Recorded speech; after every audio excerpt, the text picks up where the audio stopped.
Hello, hello. Let's see. I think we're rolling here. I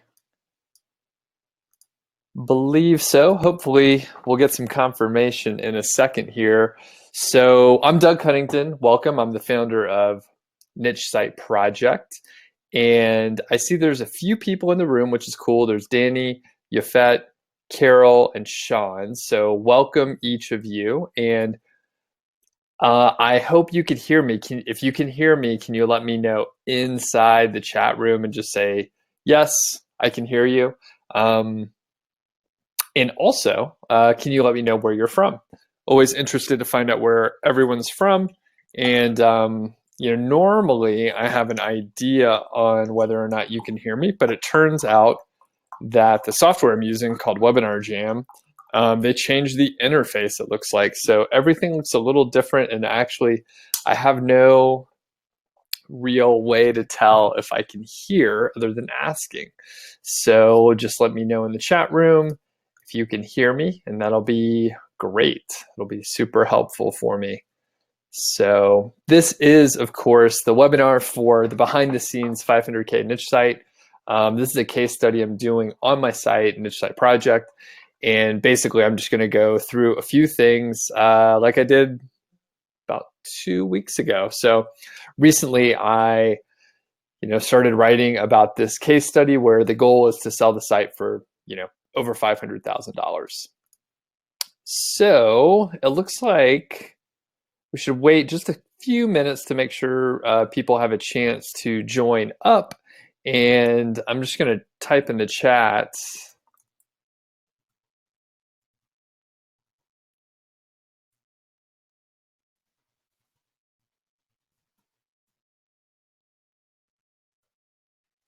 To see if people can hear me, because I have no idea. It does say my microphone's on, so I hope that means that you can hear me, and that'll be that'll be great if you can. And I have no idea if there's a delay or anything either, so I guess I'm just kind of hoping that everything's going to work out here. So if you're just joining, I'm Doug Cunnington from Niche Site Project, and this is the webinar for the 500K Niche Site case study. So we'll get started just in a minute or two here. Looks like we have a few folks in. Just let me know in the chat if you can hear me, first of all, and then let me know where you're from. Curious to find out where everybody's from.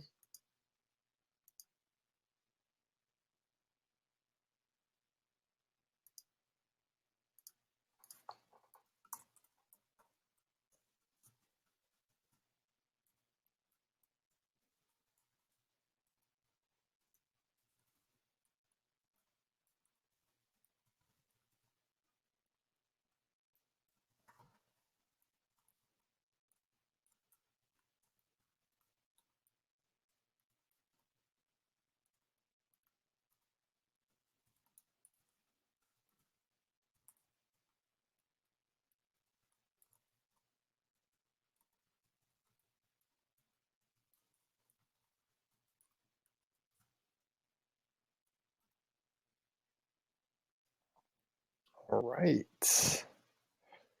So I do not know yet if people can hear me, so I hope that you can.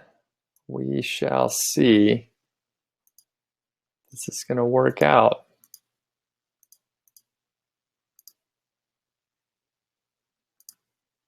So I see we have a few people in. We have Ken, Danny, Yafet, Carol, and Sean. So just give me a shout in the chat room if you can hear me. I actually have no idea if you could hear me or not. Hopefully you can. We'll get started just in a second here. So if you're just joining, this is the 500K case study for a niche site. So I just published a new post on that today, actually. So that's the fourth part in the series. So if you haven't read about it, you could catch up there. Okay. So let's see.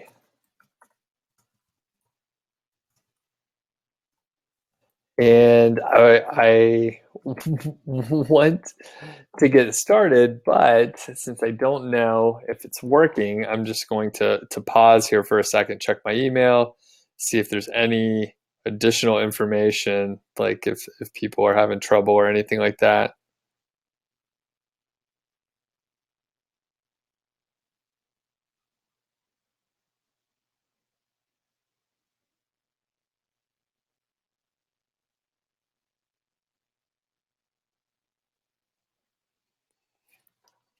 Okay, I don't see any emails on my phone there, but let me just check on the machine. I know this is less fun if we got right to it, but like I said, I have no idea if people are actually able to hear me or not. So I don't want to start up. Okay, so Ken says playback disabled, have to watch on YouTube. Um, let's see.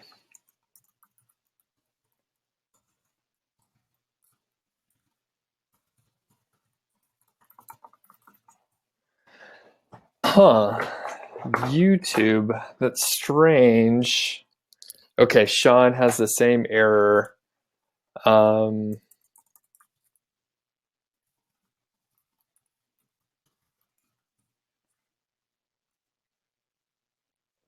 Interesting, interesting. Let's see. Let me see what I got on YouTube here.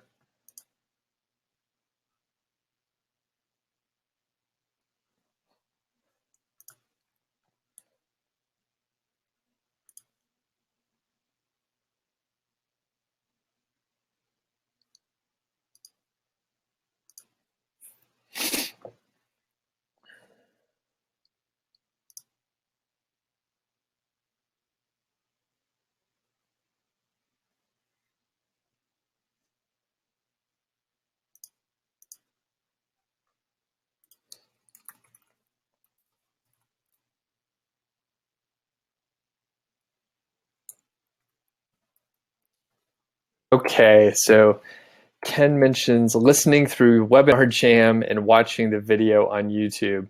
And you can hear me on YouTube. Interesting, interesting. Okay, this is a little frustrating considering Webinar Jam is supposed to be a premium kind of program here. So let's see what is going on, because this will be, let's see here. Well, it looks like it is actually broadcasting on YouTube. All right, so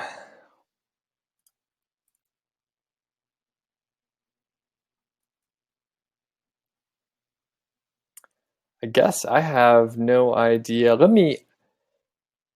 I have no idea how to troubleshoot this or recover in a way that makes sense here, because I am pretty sure that you're not going to be able to see my screen. But let's check it out. So let's try and see if this is going to work.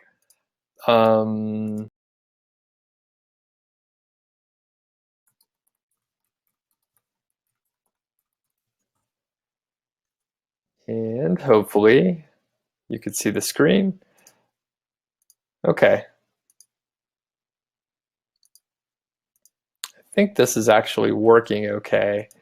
And if people can hear me, then I guess it'll be okay. All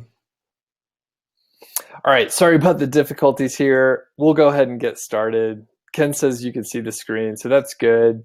And the chat seems to be working at least a little bit.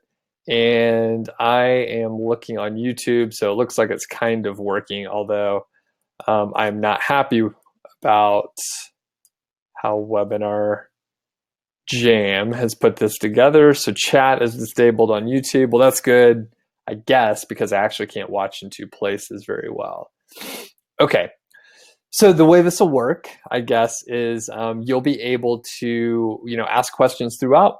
Like I mentioned before, be sure you note the question as a question. You'll see an option to do that just to the left of the chat input screen, or chat input field rather, and you'll be able to ask questions. So sorry about the difficulties. I'll have to work this out with Webinar Jam later and figure out what the issue is. So as we're moving on here, this is the behind the scenes 500K niche site case study. And I'm Doug Cunnington, of course, from Niche Site Project. And we've gone through this ad nauseum at this point. So I know you can hear me, though it's not ideal. And this is a quote that I've been referencing a couple times. So in life, people tend to wait for good things to come to them. And by waiting, they miss out. Usually what you wish for doesn't fall in your lap. It falls somewhere nearby, and you have to recognize it, stand up, and put in the time and work it takes to get it. This isn't because the universe is cruel. It's because the universe is smart. And that's from The Game by Neil Strauss. So I'm Doug Cunnington, and that's Brody, my dog, and I up at the Beartooth Pass, which is only a couple of hours where I live. I'm from Georgia originally, but I live in Bozeman, Montana right now. It's much colder than it was down in Georgia. There's like snow on the ground. We got a couple inches of snow today, but it's nice here. There's not nearly as much traffic, and we're close to the mountains. So I got started online about 4 years ago, and before that, I had no idea what a niche site was. I never heard of a niche site. If you would have told me about making money online, I would have thought, it was a scam. But after a few months, I figured out that it was actually a real thing, and I quickly started my first niche site back in 2013, I guess. And that was after listening to Smart Passive Income. That was sort of my gateway into internet marketing and anything online. So essentially, I got into it really quickly, and kind of like all good internet marketing stories, I had a site that was making lots of money, and then it got hit by a penalty and basically lost all the traffic and all the revenue. So that was a bummer, but that does happen. And if you're building links in a sort of gray hat way, that's probably going to happen. And that's what happened to me. So since then, I have built several more niche sites. Some others got penalized, but now I kind of do white hat stuff, so I don't have those issues. And I've coached a lot of people, dozens of others. I've done a lot of guest posting on different places, and like Neil Patel, Backlinko, Charles Float, and so on. And I also, before I got into niche sites, I was a project manager for a software company, and I did management consulting. So I worked at one of the big 5 consulting companies, and it was, your typical sort of like 12-hour day kind of place. And it wasn't that great. I didn't love it, but it was fine. And I got a lot of good experience there. And it was only in hindsight that I realized like how important the project management, skills that I learned were. Super important. So I mentioned the timeline before, and just, we see a lot of like stories online about people reaching success so quickly, and then they make it sound easy, and they're usually selling a product. And maybe I'm no different than that, but I will tell you that, the timeline illustrates it well. I had a great success early on. Within a year, I had a niche site making like over $6,000 a month, and then it quickly was penalized. And then other things happened. I built more sites, and they were penalized. I got laid off in 2015 from that project management job, and things have been going better since then, but it's been a slow road, and I ran out of room, but this should actually be sort of a longer timeline here. I mean, it's not a this hockey stick type growth here. It's more gradual, and I think in a lot of different areas, different industries, like it's a long grind. So it takes a while, and if you're working on your first site, bear in mind that it may take a little while before get everything to click. So I'll do like questions at the very end, but I will also say, like, we don't have a ton of people today, which is cool. So if you do want to ask questions throughout, I'll probably be able to like see them fairly easily and then answer them as we go.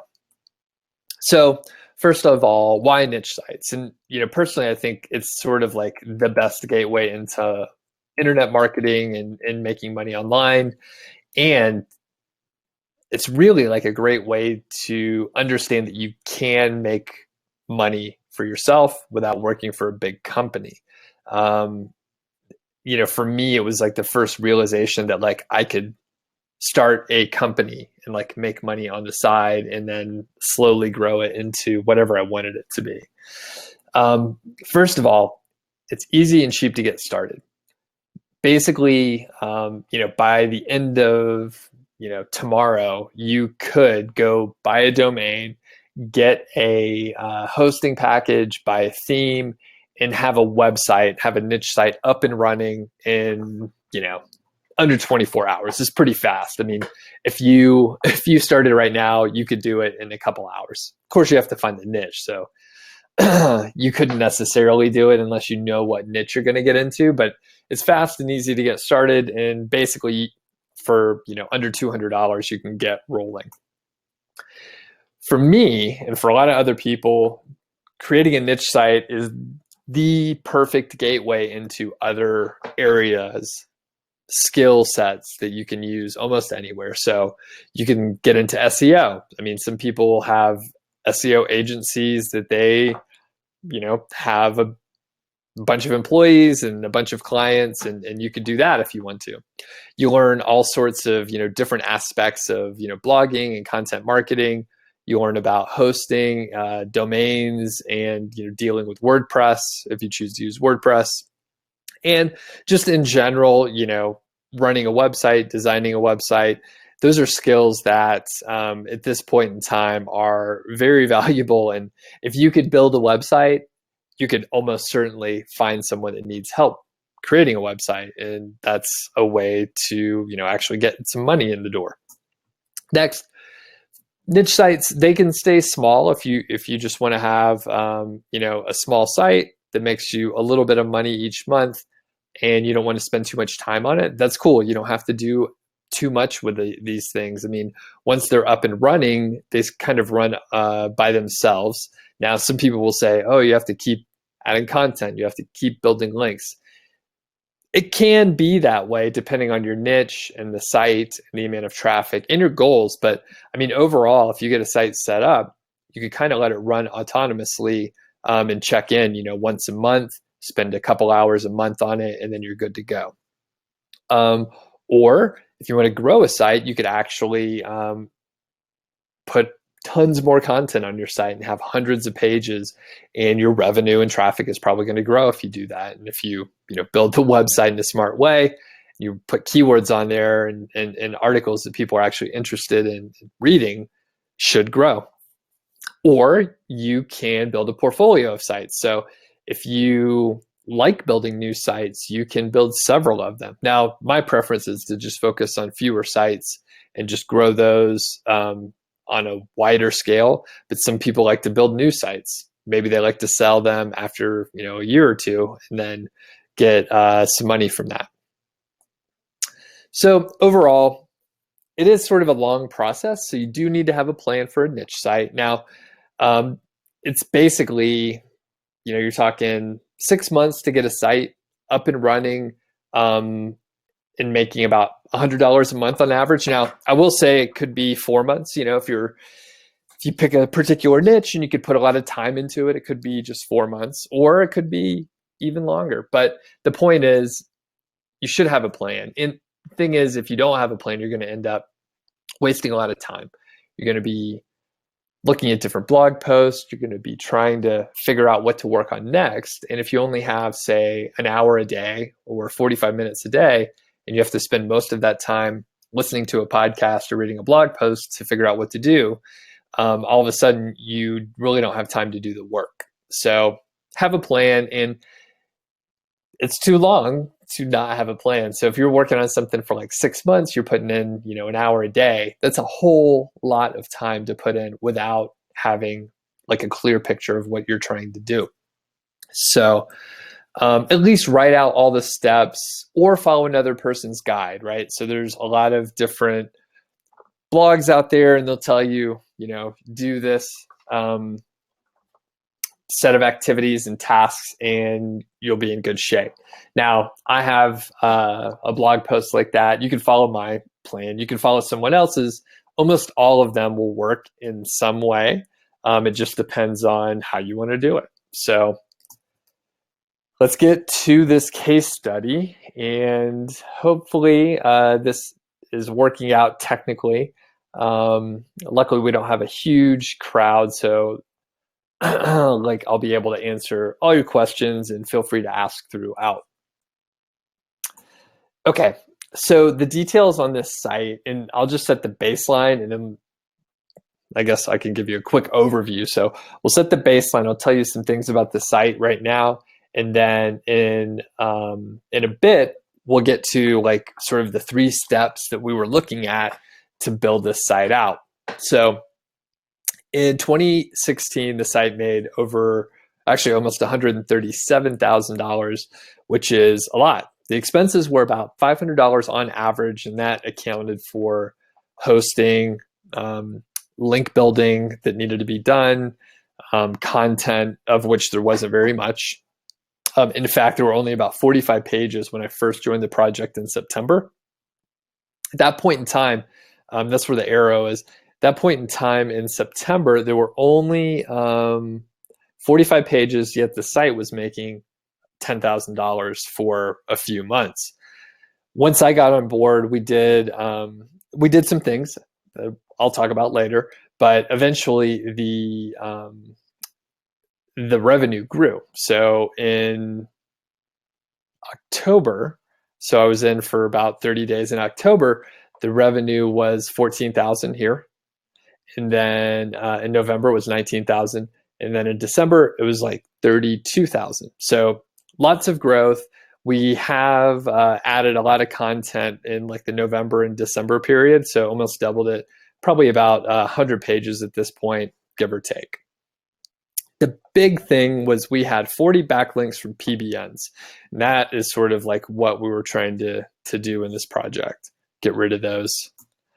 So developing the plan, guest post will replace the PBN links. So with roughly 40 PBN links, we knew we were going to have to at least get 40 guest posts, maybe even more. So additionally, we wanted to improve the existing content and then add more long tail content using the keyword golden ratio. So like I was emphasizing the plan before, we had 5 other things that we thought about doing that may have helped, but then we reduced all the possibilities to these 3, identified them as the most important, and then developed a plan around it. Now we knew the plan was going to change, and in fact, if you read the case study, you'll see that we had to adapt quite a bit throughout the process, and we're still doing that today. So first of all, main goal is to take care of the guest posting stuff. So from our perspective, those guest posts are going to be safer backlinks. Essentially, we took a systematic approach and looked for right for us and guest posting type blogs in the relevant niche. We did go outside of the niche to take a look at some related industries. We wanted to be on specific blogs for the niche, but of course you run out before too long. But almost any niche you could find some related industries. So we went and looked at those. So, one thing to keep in mind is like refine your process as you go. So every time you send out an email or do some sort of relationship building, you learn something about the process. It's really important to integrate that back into your overall process so you can continuously improve. So at this point, we're looking at, going for like a high touch approach that takes a little longer. Maybe you comment and share the work of a blogger, email them, but overall, you're just building a relationship with someone. Now, the thing is, if it takes longer to do, then it's usually a less crowded channel, and the results usually will be better. Not always, but on average, it's going to be better. So, quick note about the guest posting sort of tools and apps and tricks. Now, just curious from the people in the chat room, have you ever done a guest posting campaign? Just curious, you could say just yes or no, I have done a guest posting campaign. So first of all, one of the biggest things to do is to find blogs to connect with. So for me, it's Google image search, or sorry, not image search, just Google searches, and taking a look at different ways to figure out like blogs to go and work with. So you can look for Write for Us or guest posting.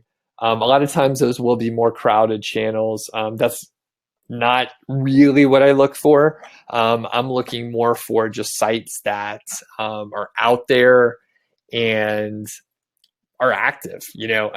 You'll be surprised how many bloggers are open to let you guest post, even if they, don't do guest post often. In fact, I've guest posted on a few sites where they've never allowed them before, but just through relationship building, you're able to do that.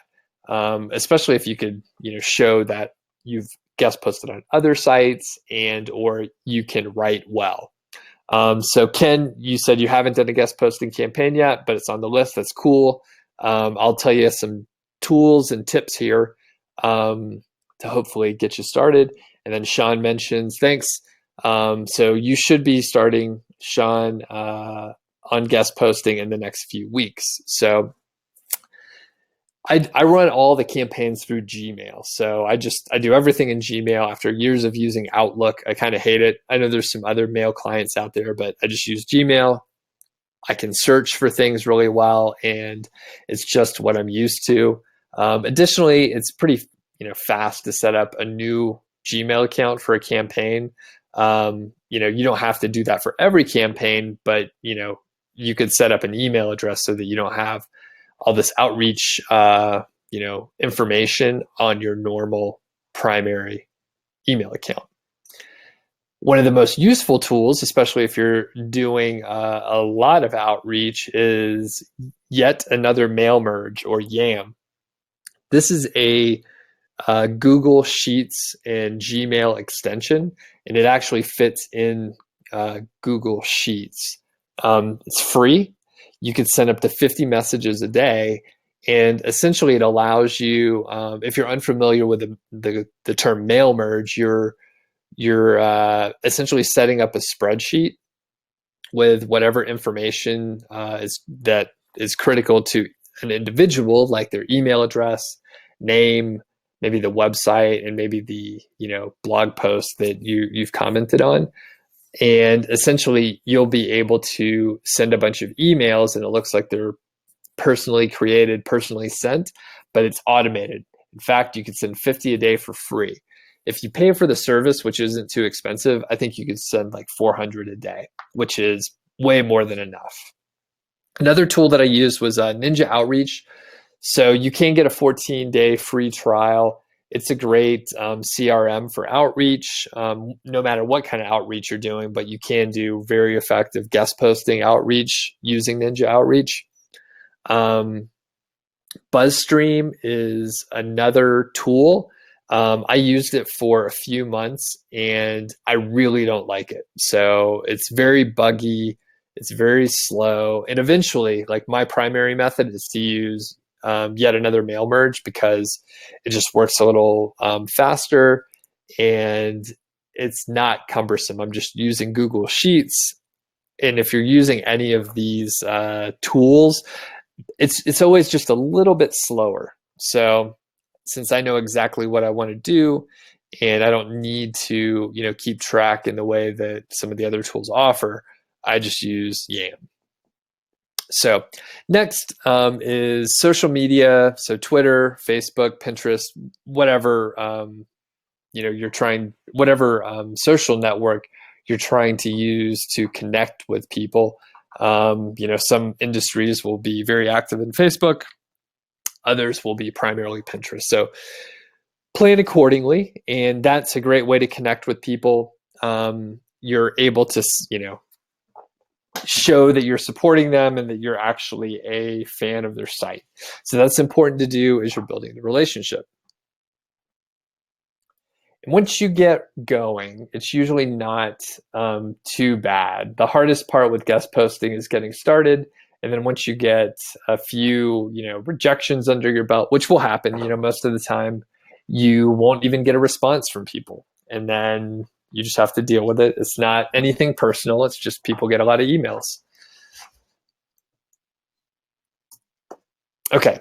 So like I mentioned, I have a project management background, and there's something called agile project management. And essentially, I put a focus on this continuous feedback loop and continuous improvement. So like I mentioned, every time you take some step in getting a guest post, you learn something from it. And it's important to go back and tweak the process. So one great example is once I got a couple guest posts published, I would put a link to those guest posts in any pitch email that I had. And essentially that shows the blogger that I'm pitching. It shows the blogger that someone else trusted me to write a guest post and actually published it. They could also check it out and see that the content's actually pretty good. So then their fear is gone. There's some social proof that someone else let me guest post. So that's one example of sort of continuous improvement and just using the feedback loop.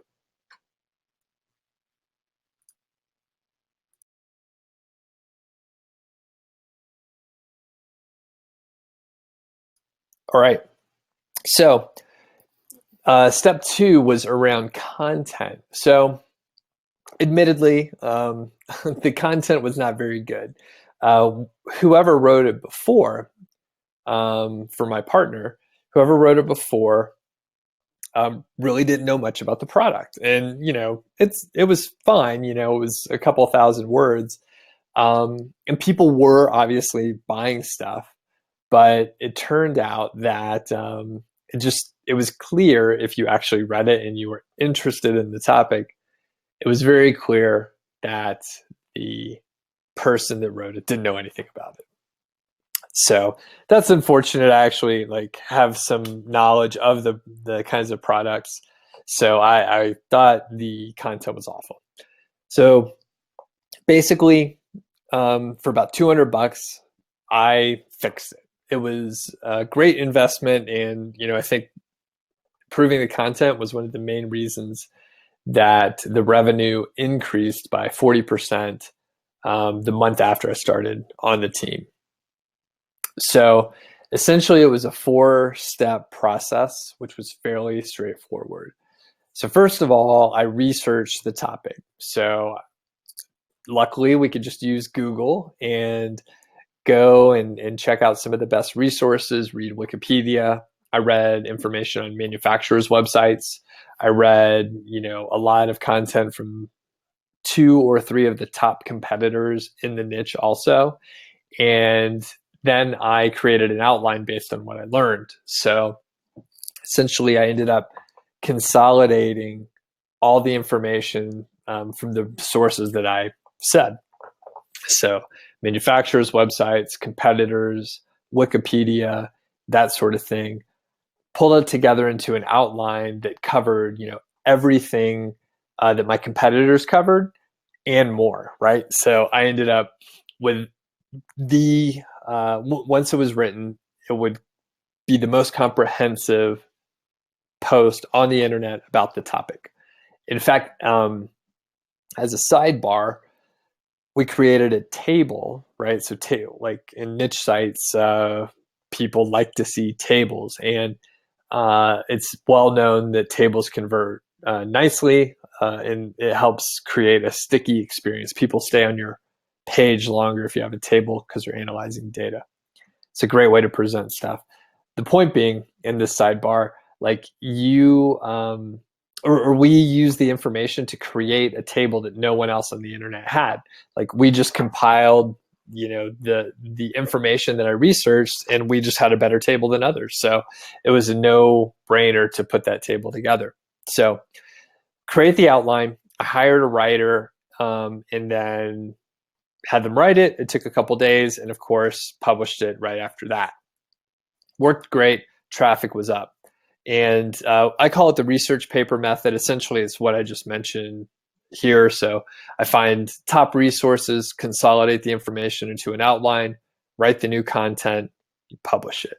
And the thing is, like I said, the growth from September, this is September when I first joined, so 10,000, and then 14 in October, and then 19 in November, and then 32 in December. So lots of growth, and a lot of it was, due to improving the content and just the fact that we, beefed up the word count, right? So I didn't mention that inherently you end up with more words than you started with. So we retained some of the original content that was good.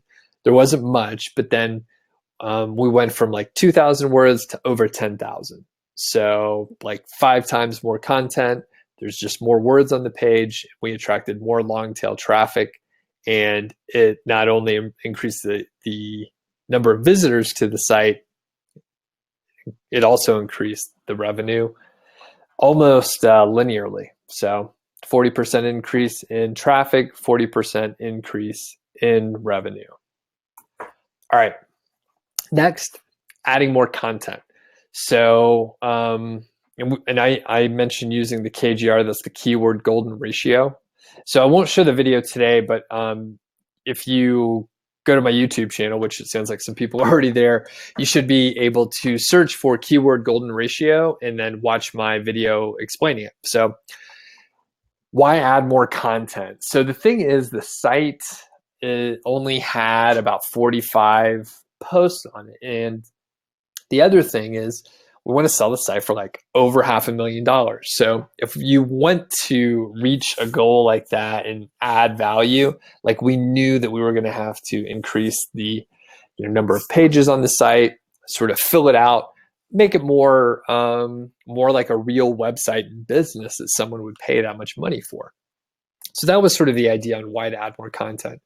Additionally, I've done a couple case studies where long term, so over a year, where I've added content and essentially never built any backlinks. That's the magic of the keyword golden ratio.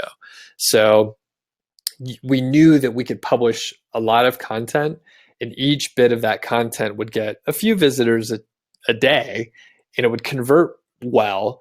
And essentially, in aggregate, that would add up and allow us to add a lot more value to the site. In fact, it's easy math to figure out that it's a positive ROI. And, I have another site where I did the same thing, added about 200 articles and increased the value by, 6 figures at least. So, the value of a site goes up and down depending on how much money it's making. But the point being, you can add content knowing that it's going to generate revenue, and you won't have to build backlinks to it. A lot of people will agree that building backlinks is one of the more tedious things that you could do, and it's one of the sort of most often asked questions about working on a website. How do you build backlinks? How do you get traffic? So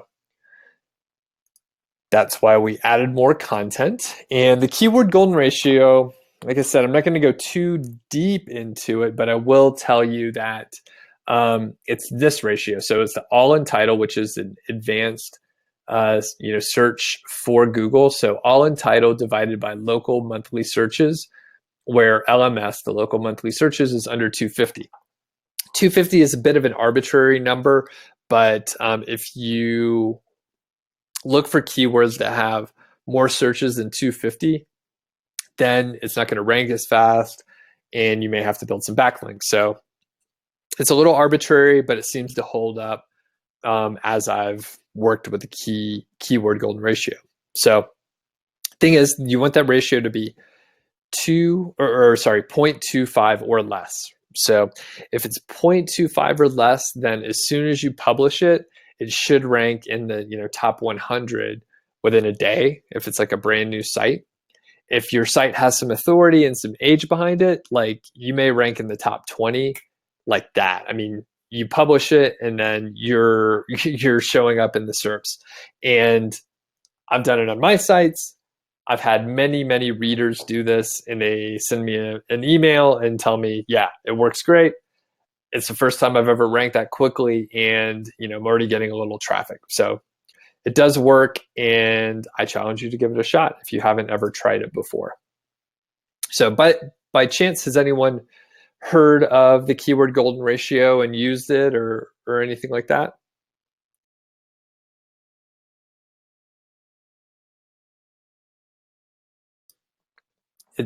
It's starting to make the rounds, so people are hearing about it, but it's definitely a nice little hack, especially if you're working on a new site and it doesn't have, you don't have time to wait to actually wait 6 months to get that traffic. So, all right. So Ken says, yeah, you heard it from the course. So that's cool.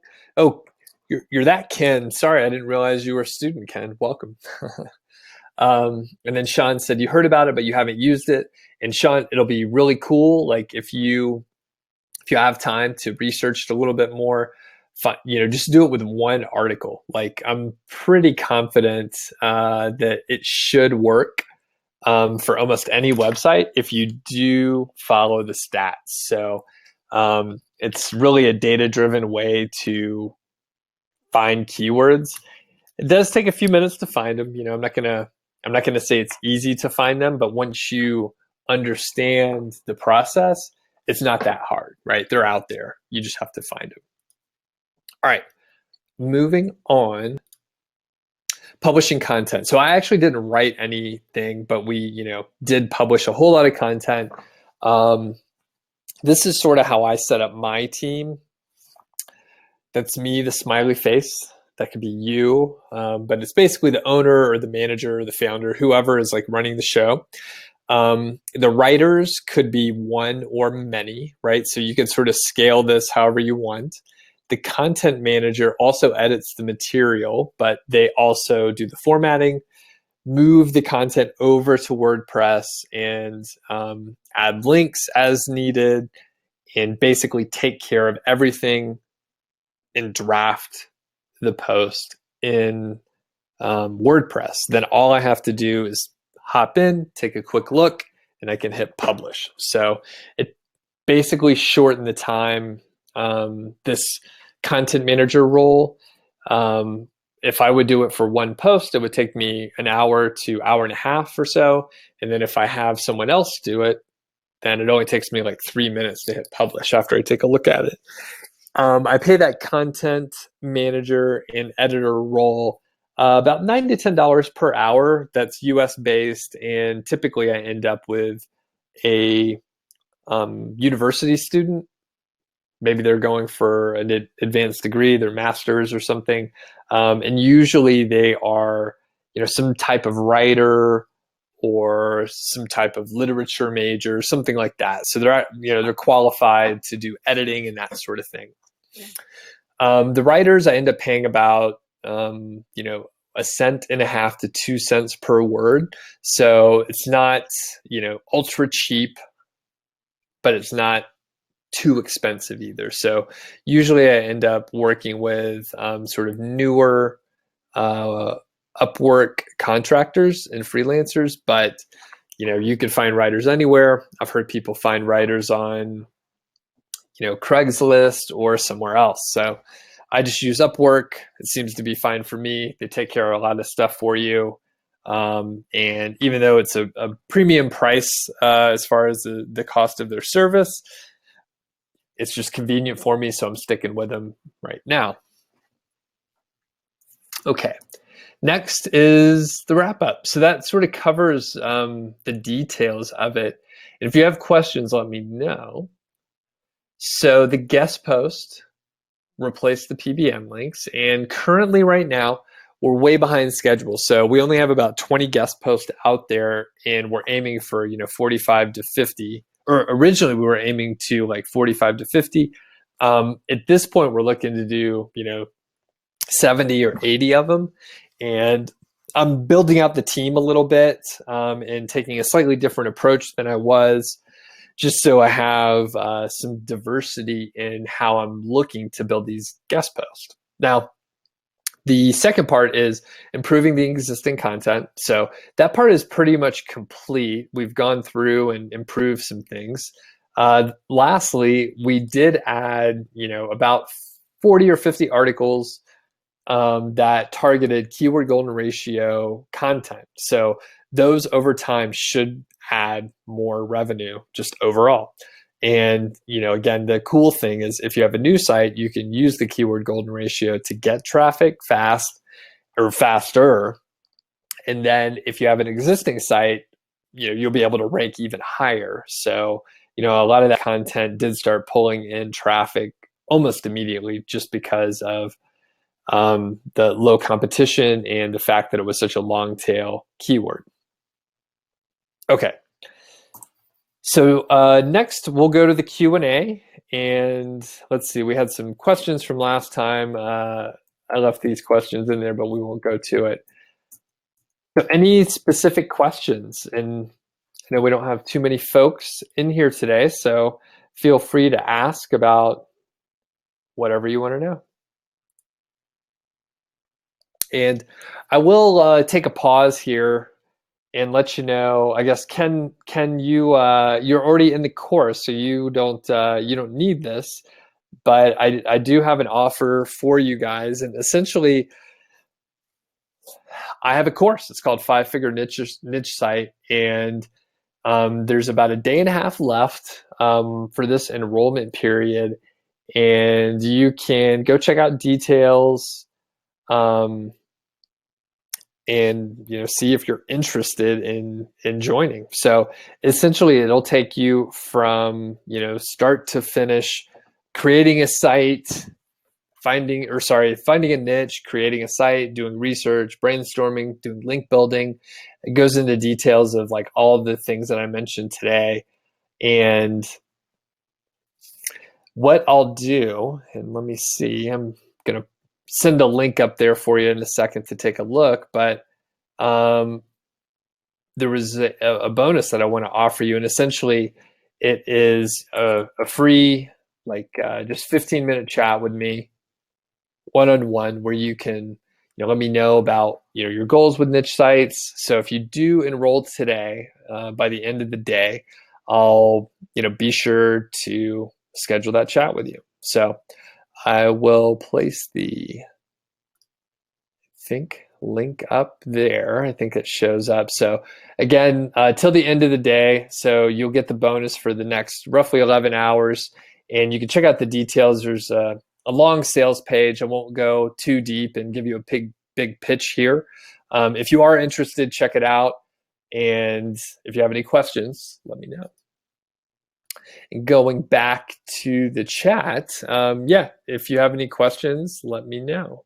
So I'll hang out for a few minutes here, and I'll turn the camera back on. All right, I'm actually not used to talking that often, so my voice is a little scratchy right now. I wonder, I'm just thinking out loud now since we have a minute. I wonder if there's some settings that I'm supposed to change on YouTube or something. I'm not sure why this particular webinar is giving us issues today. So apologize for that. Definitely not cool. I don't know. I usually try to test stuff ahead of time, but there's only so much I could do when they, I guess Webinar Jam changed their format. So I didn't actually realize they changed things up. So I'm gonna try and test it out right here. Said, since we're just hanging out, I'm curious what error you guys are seeing, since it appears like that was a problem. It says playback on other websites has been disabled by the video owner. Well, that's a bummer. That must be the message that you saw too. I wonder if I can fix that up. And again, if you have any questions, feel free to ask. I just thought while I'm doing this, I could check to see what error we ended up with and maybe try and fix it for next time. I guess the ship has sailed for this one here, but maybe we fix it for next time.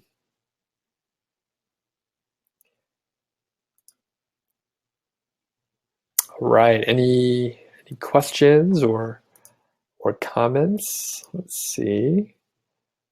Ken says, having an ice storm, you lost the connection. Oh, that's a bummer. You say hopefully it'll stay on. Yeah, I hope you keep electricity. That's a little crazy. Okay, Sean, I see you have a question in there. Give me one second here while I'm slowly struggling.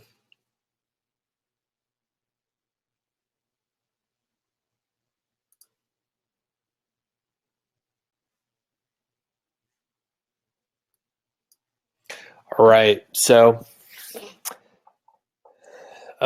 Ken, you said you missed the last 15 minutes, so I think you should be able to get a link in YouTube, but I don't know if you missed too much. So, all right, Sean, your first guest posting campaign. So I would say off the bat, look at it as a learning experience, right? So first of all, expect to be rejected or basically rejected by roughly 80% of the people that you contact.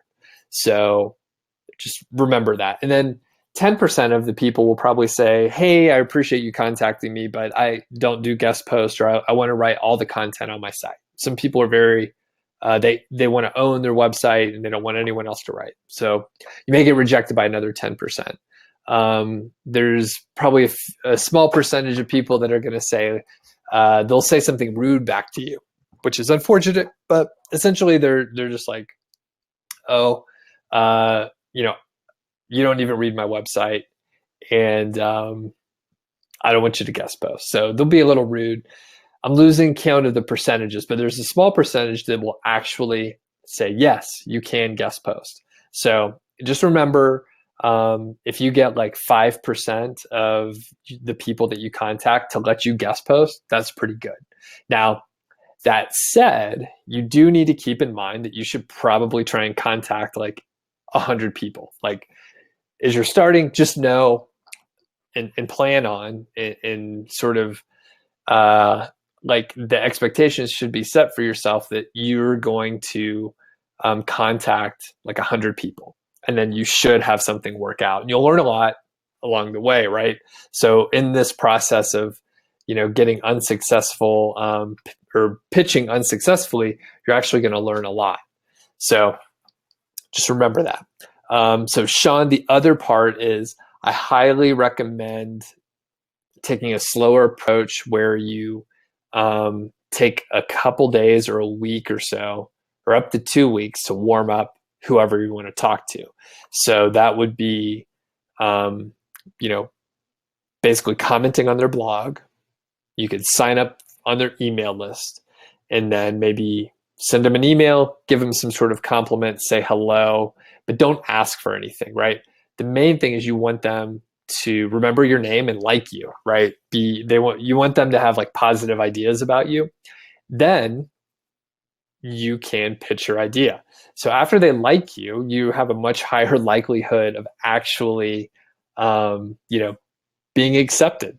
So if they don't like you, or you're just a random person that sends them a message and they know that you don't read their blog, then that's bad. That's the reason why most people get rejected. If you do have a rapport with whoever you're emailing, then you're going to have a much higher conversion rate. In fact, I have seen the conversion rates up to, 35%, which is huge. And that's not with just a super small data set. That's with, going out there and commenting on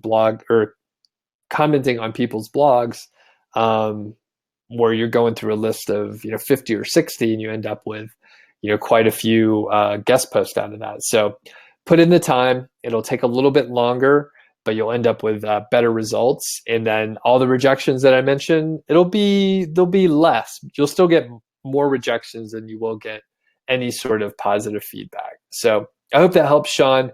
And use one last thing.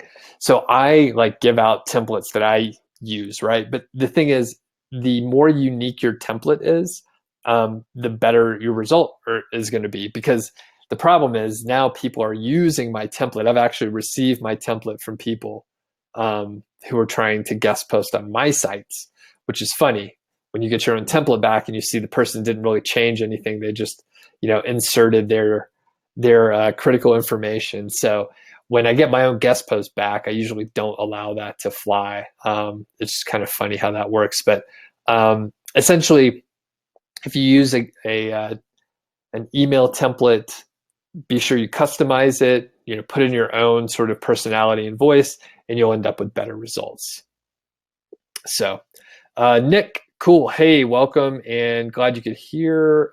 So Nick, if you have any questions, let me know. I think we're generally about to wrap up here. It seems like we are almost set. So Sean, yeah, I hope that helps.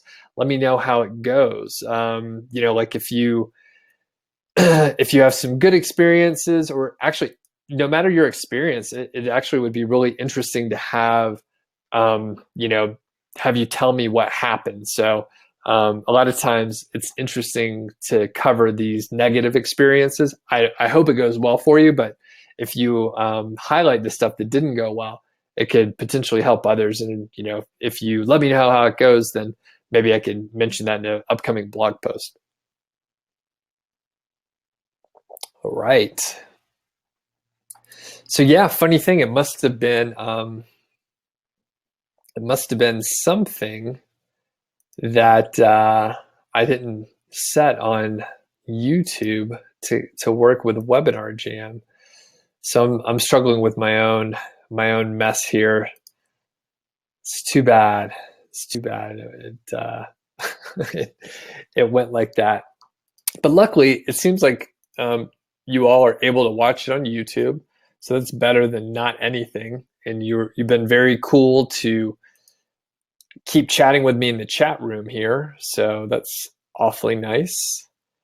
And it's funny, I see the Doug test is in the chat room too. That's me trying to see if this thing worked or not. So okay, any more questions? And if not, we could finish up a little early today and go from there. So hopefully I'll see each of you on the blog sometime. I love it when people comment. So if you have questions or comments or anything like that, always love to get those on the blog. Since you're on YouTube, one thing that I'm trying to do is get more YouTube subscribers and likes and stuff like that. So if you feel generous, if you think I'm somewhat helpful or at least not irritating, then be super cool if you just subscribe to the YouTube channel and like a couple videos that you found helpful, and hopefully that'll help other people find the site as well. So all right, and I'm gonna I'm going to head on out. So Ken, thanks for joining. Danny, John, Yafet, Sean, and Nick. Appreciate you guys spending time with me today. I'm planning on doing more webinars in the future. So, keep checking it out, keep signing up for them, and see you around. Thanks.